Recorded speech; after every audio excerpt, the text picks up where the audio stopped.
अब देखिए आप थर्ड नंबर का पैराग्राफ देखिए, तीसरे नंबर की कविता। दिवाली की शाम घर पुते और सजे, चीनी के खिलौने जगमगाते लावे। वो रुकमती मुखड़े पे एक नर्म दमक, बच्चे के घरौंदे में जलाती है दिए।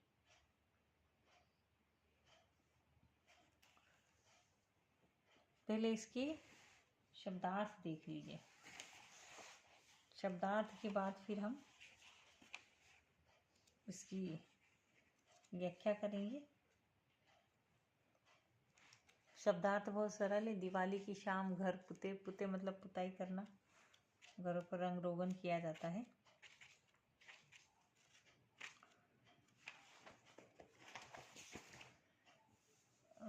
पुते रंग रोगन करना, लावे यानी कि लाए, लोक भाषा का शब्द है ये भी। रूपवती, रूपवती यानी सुंदरी। मुखड़ा चेहरा, दमक, दमक का मतलब चमक या आभा। घरौंदा, घरौंदा बच्चों द्वारा रेत के बनाए हुए घर, रेत के भी बनाते बच्चे, मिट्टी के भी बनाते हैं। दिए, दिए मतलब दीपक। तो ये तीसरा छंद है, रुबाई छंद, तीसरी रुबाई है। तो यहाँ पर इसमें दिवाली के अवसर की बात की गई है। तो यहाँ इस पैराग्राफ में दिवाली के प्रकाश पर्व पर घर में खुशी के माहौल का चित्रण किया गया है। तो शायर कह रहा है कि दिवाली का अवसर एक पारंपरिक, दिवाली का जो अवसर है वो एक पारंपरिक पर्व होता है, और इस पारंपरिक पर्व पर लोग घरों की पुताई करते हैं। तो घरों की पुताई की जाती है, साफ सफाई की जाती है, घरों को सजाया जाता है। तो यहाँ क्या बता रहे हैं कवि? यहाँ कवि ये कह रहे हैं कि दिवाली की शाम घर पुते और सजे। तो यहाँ वे कह रहे हैं कि दिवाली की एक शाम को वो इन सजे और पुते हुए घरों में,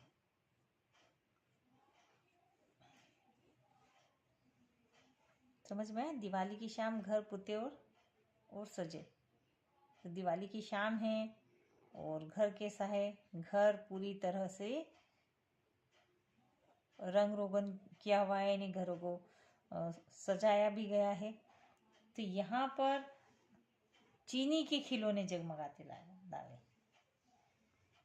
तो माँ अपने बच्चे के लिए चीनी मिट्टी के जगमगाते हुए खिलौने लाती है। समझ में? दिवाली की शाम में घर को पूरी तरह से रंग रोगन किया गया है और घर को सजाया है। तो इन रंगे सजे और पुते घरों में माँ अपने बच्चे के लिए चीनी मिट्टी के जगमगाते हुए खिलौने लाती है। लावे यानी लाती है, लावे लोक भाषा का शब्द है ये। तो यहाँ पर जो चीनी मिट्टी, चीनी के खिलौने है ना, तो चीनी के खिलौने खाने वाली चीनी के खिलौने नहीं है ये। आपने देखा हो खाने वाले चीनी के खिलौने भी मिलते हैं मार्केट में। तो यहाँ पर जो चीनी मिट्टी के खिलौने की बात हो रही है। तो माँ अपने बच्चे के लिए चीनी मिट्टी के जगमगाते हुए खिलौने लेकर आती है।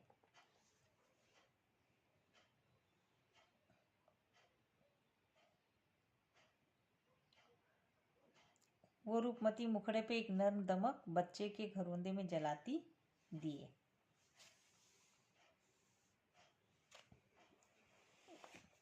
और क्या है, क्या बताया आगे के लिए? वो रूपमती मुखड़े पे एक नर्म दमक, बच्चे के घरौंदे में जलाती हो दिए। तो यहाँ ये बताया गया है कि और जब वह अपने बच्चे के मिट्टी के घर में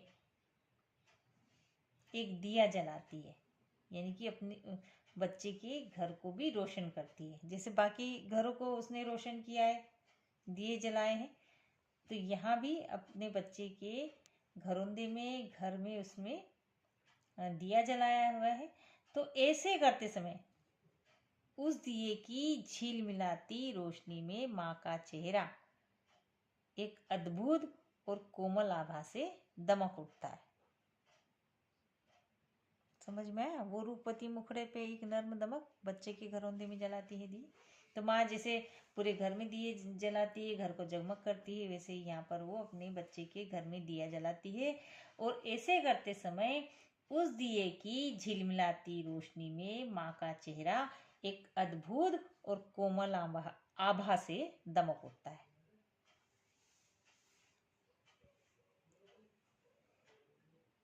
तो ये इसका हो गया सरलार्थ। भाव सौंदर्य स्पष्ट कीजिए। इसका भाव सौंदर्य आएगा तो भाव सौंदर्य हम क्या लिखेंगे?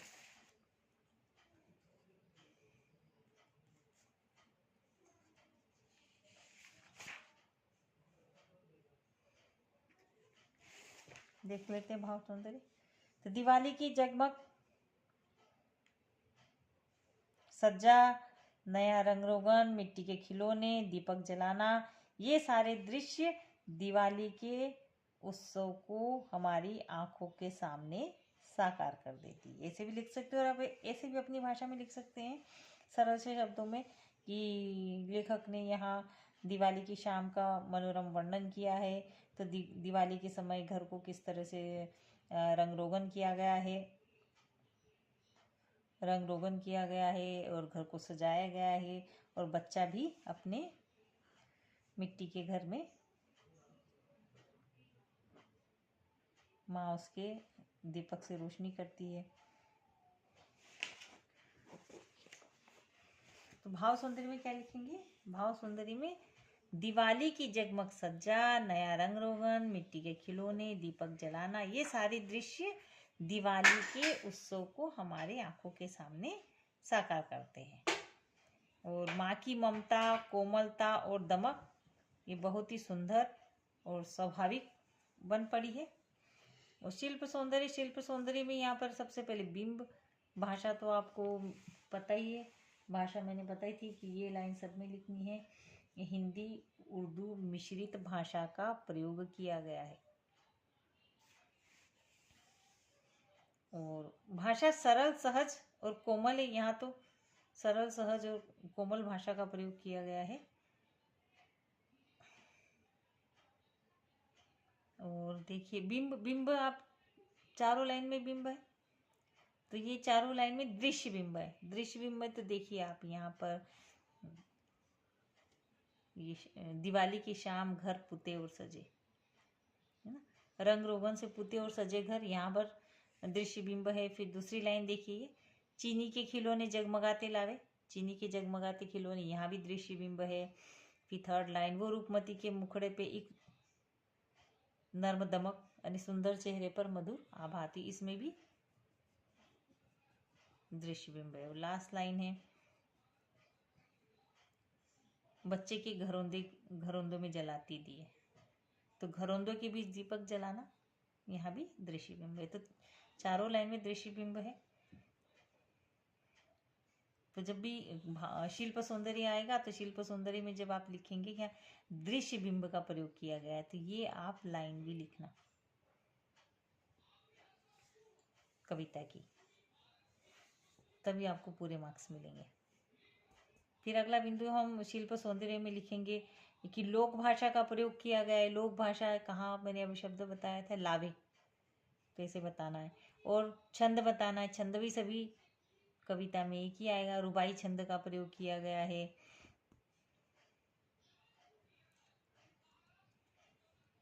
लोक प्रचलित हिंदी का प्रयोग किया गया है। नरम, नरम का नर्म, एक का एक, तो यहाँ रुबाई को गाने के लिए इन शब्दों का प्रयोग किया गया है।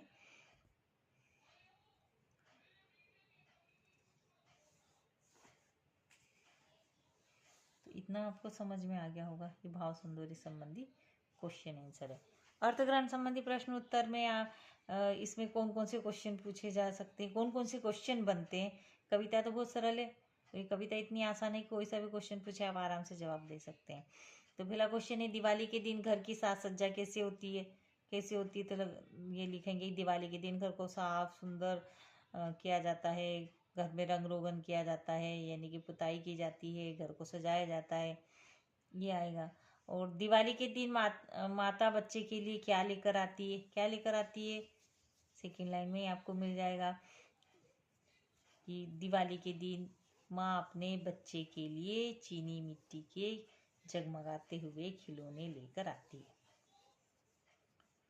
तो ये खिलौने बच्चों को बहुत अच्छे लगते हैं, माँ लेकर आती है।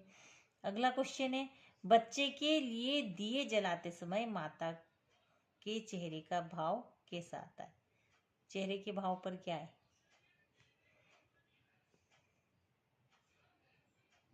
नर्म, यहाँ है ना, वो रूपमती मुखड़े पे एक नर्म दमक, नर्म यानी कि कोमलता। तो बच्चे के लिए घरौंदे में दिया जलाते समय माता के चेहरे पर या माँ के चेहरे पर एक कोमलता और दमक आती है, और यह दमक वात्सल्य के कारण आती है। अगला क्वेश्चन है, माँ बच्चे के घरौंदे में दिए किस लिए जलाती है। तो माँ यहाँ बच्चे को प्रसन्न करने के लिए, उसका मनोरंजन करने के लिए पहले खिलौने लेकर आती है, फिर उसके बीच में एक दिया जलाती है। तो ये इसके अर्थग्रहण संबंधी प्रश्न उत्तर हो गए और काव्य सौंदर्य संबंधी प्रश्न उत्तर हो गए। अब अगला देखेंगे हम।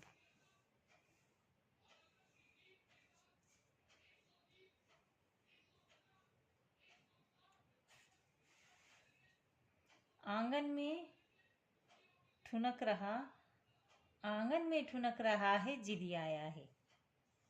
जिद आया, जिद के कारण मचल जाना, जिद आया।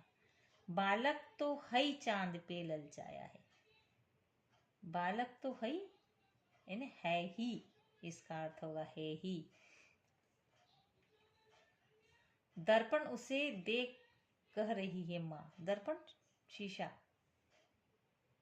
आईना। देख आईने में चांद उतर आया, इसका भी अर्थ शीशा ही होगा। अब क्या बता रहे हैं कवि, हम ये जान लेते हैं।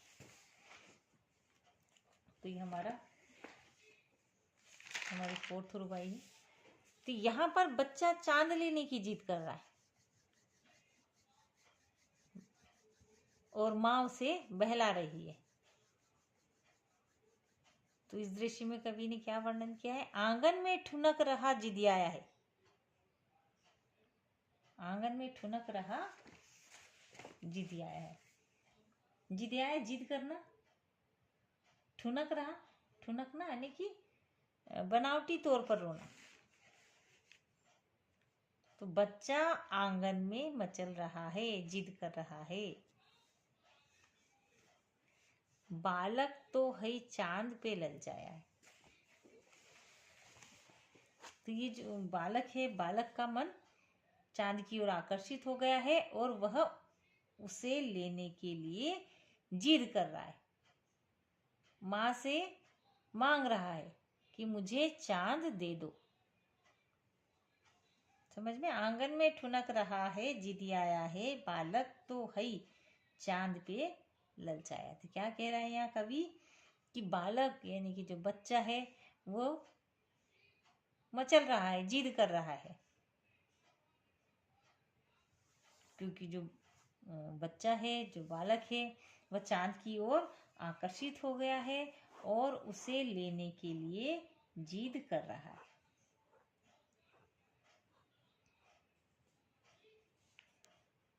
तो यहाँ पर वो माँ से चांद लेने के लिए जिद करता है, अड़ जाता है कि मुझे चांद चाहिए, और इसके लिए उसको चांद को लेने के लिए वह झूठ मूठ से रोना भी रो रहा है। तो रो भी रहा है।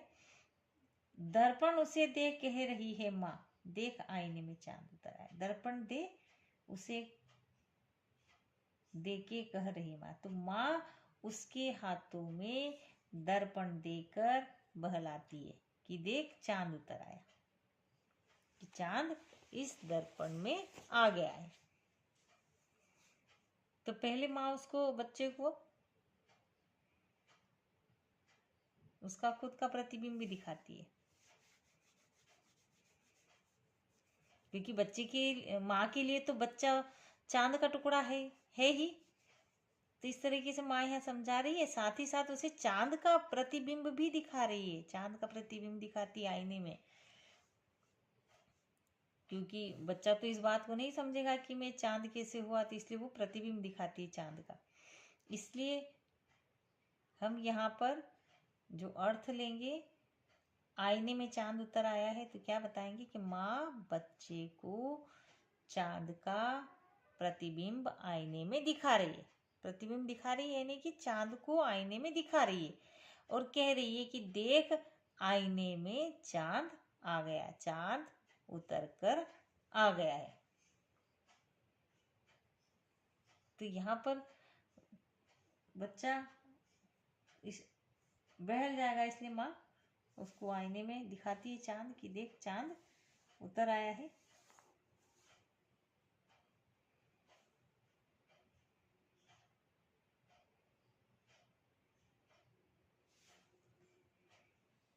अब इसका हम काव्य सौंदर्य और भाव सौंदर्य भी देख लेते हैं।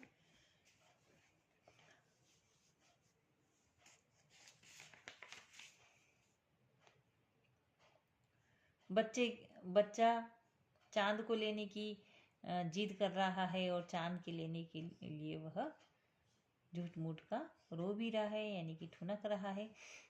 तो यहाँ पर बच्चे की जिद का वर्णन और वो अड़ना चांद के लिए एक स्वाभाविक चित्रण है। तो यहाँ पर स्वभावोक्ति अलंकार है।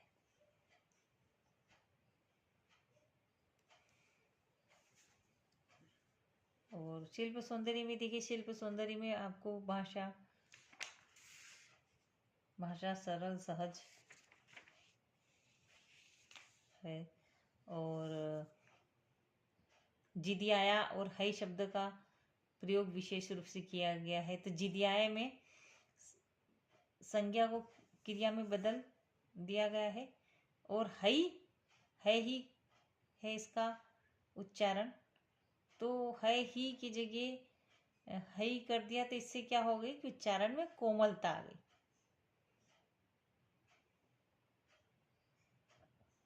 ठुनक बालक के मचलने और झुठमुठ रोने को व्यक्त करने का सार्थक शब्द का प्रयोग किया गया है।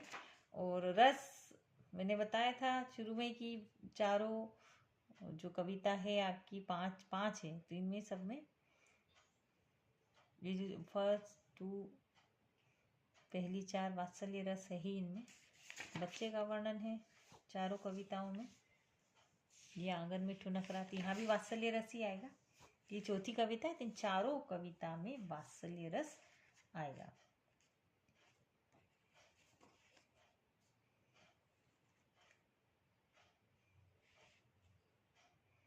और छंद रुबाई छंद का प्रयोग किया गया है। तो भाषा तो अत्यंत सरल है, सरल सहज सरस भाषा का प्रयोग किया गया है।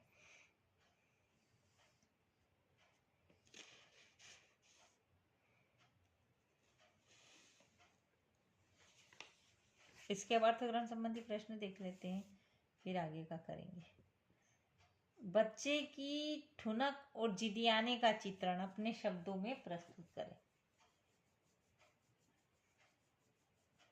तो अपने शब्दों में लिखना, हम क्या लिखेंगे? बच्चा आकाश में चमकते हुए चांद को देखकर उसकी ओर आकर्षित हो जाता है, और वह माँ के सामने जिद करने लगता है कि उसे तो बस चांद चाहिए। तो उसकी इच्छा पूरी नहीं होती है, तो पूरी न होते देखकर वो क्या करने लगता है? मचलने लगता है, ठुनकने लगता है, जिद करने लगता है। दूसरा क्वेश्चन है, बालक तो है कहकर कवि ने बाल मनोविज्ञान के किस सत्य को उद्घाटित किया है? बाल मनोविज्ञान यानी बाल मन। तो बालक तो है ही, है ये नहीं, है का मीनिंग मैंने बताया था आपको, है ही, यानी कि बच्चे का जो स्वभाव होता है वह चंचल और जिद्दी होते हैं, स्वभाव से ही चंचल और जिद्दी होते हैं। तो है ही का आशय ये है कि बालक स्वभाव से ही चंचल और जिद्दी होते हैं, तो वे अपने मन मौज में आकर न जाने कैसी जिद पर अड़ जाते हैं।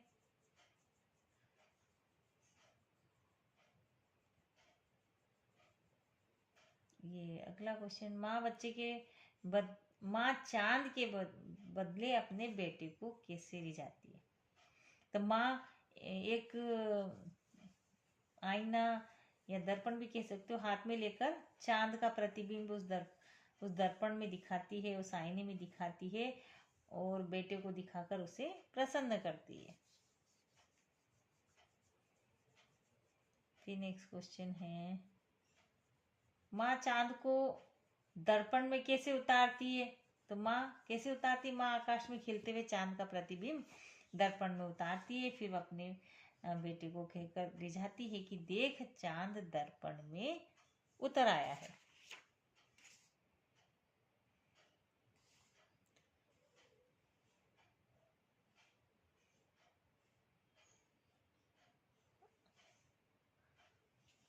अब देखिए अगली कविता, अगली रुबाई, रक्षाबंधन की सुबह रस की पुतली, छाई है घटा गगन की हल्की हल्की, बिजली की चमक रहे हैं लच्छे, भाई के है बांधती चमकती राखी। रस की पुतली, रक्षाबंधन की सुबह रस की पुतली, छाई घटा गगन की हल्की हल्की। अब समझ लेते हैं इसको। अब यहाँ पर स्पष्ट है, पढ़ने से ही पता चल गया होगा कि रक्षाबंधन के त्योहार का वर्णन किया गया है। तो कवि ने यहाँ रक्षाबंधन के त्योहार का वर्णन किया है। तो देखिए यहाँ जो ये 4 पंक्तियां हैं, इन 4 पंक्तियों में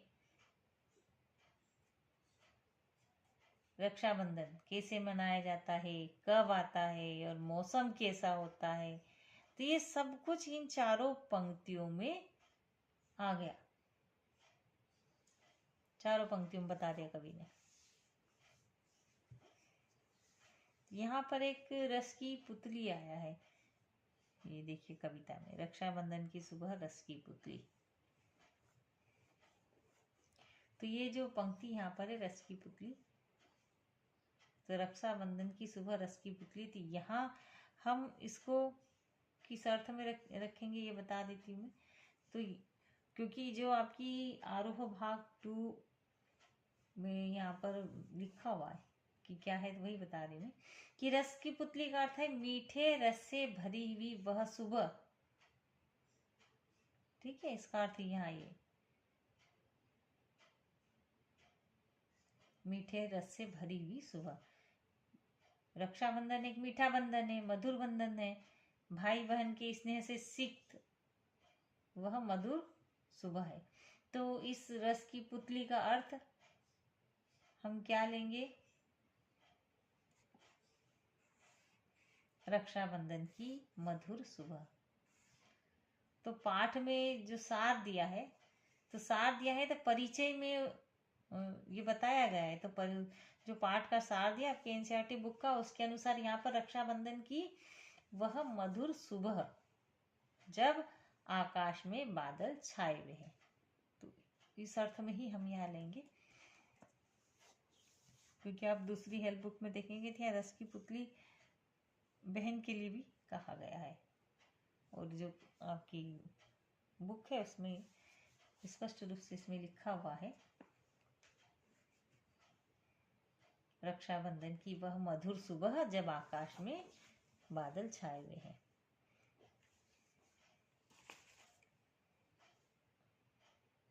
छाई है घटा घटा बादल को,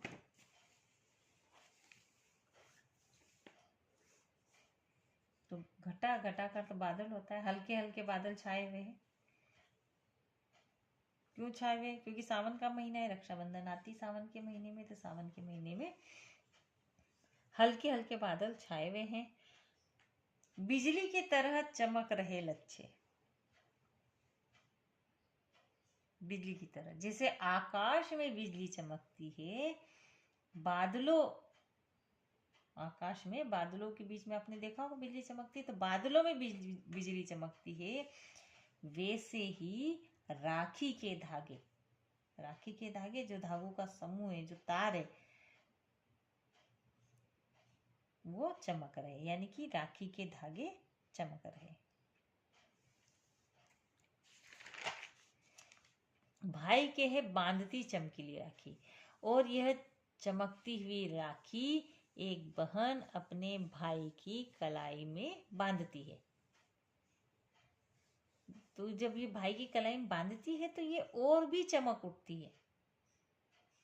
तो बादल का संबंध जो बिजली से होता है, वही संबंध भाई का बहन से होता है। तो ऐसा यहाँ कवि बता रहे हैं।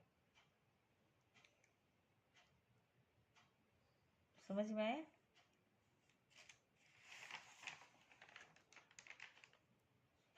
समझ में आया? देखो फिर से बता देती आसान से शब्दों में। रक्षाबंधन का दिन है, आकाश में काले काले बादलों की हल्की हल्की घटा छाई हुई है।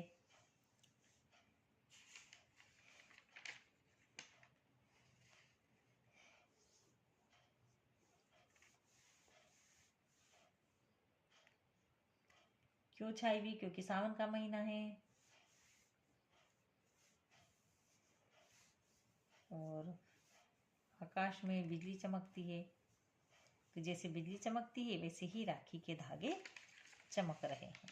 चमक रहे लच्छे, राखी के धागे चमक रहे हैं। भाई के है बांधती चमकती राखी, और ये जो चमकती हुई राखी है, एक बहन अपने भाई के कलाई पर बांधती है तो वो और भी चमक उठती है।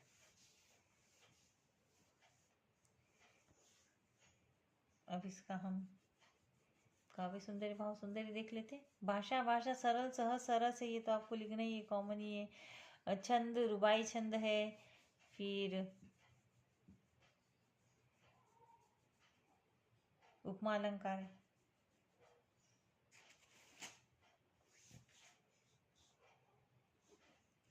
यहाँ पर और क्या क्या चीजें बतानी है हमें, क्या क्या बताएंगे?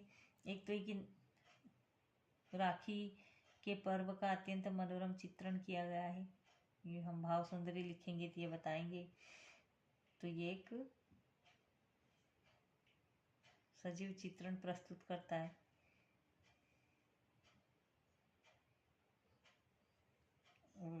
काव्य सौंदर्य में भाषा आपको बताई दी, भाषा सरल सहज और सरस है। रुबाई छंद का प्रयोग किया गया है। बिजली की तरह चमक रहे में, बिजली की तरह चमक रहे लच्छे में उपमा अलंकार है।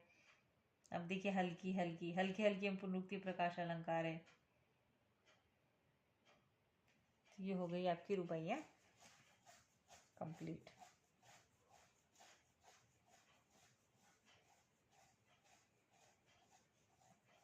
अब देखिए अर्थग्रहण संबंधी प्रश्न कुछ पूछ लेते हैं। राखी के दिन कैसा मौसम होता है? तो राखी के दिन आसमान में हल्के हल्के बादलों की घटा छा जाती है, यानी कि रिमझिम बारिश का मौसम है।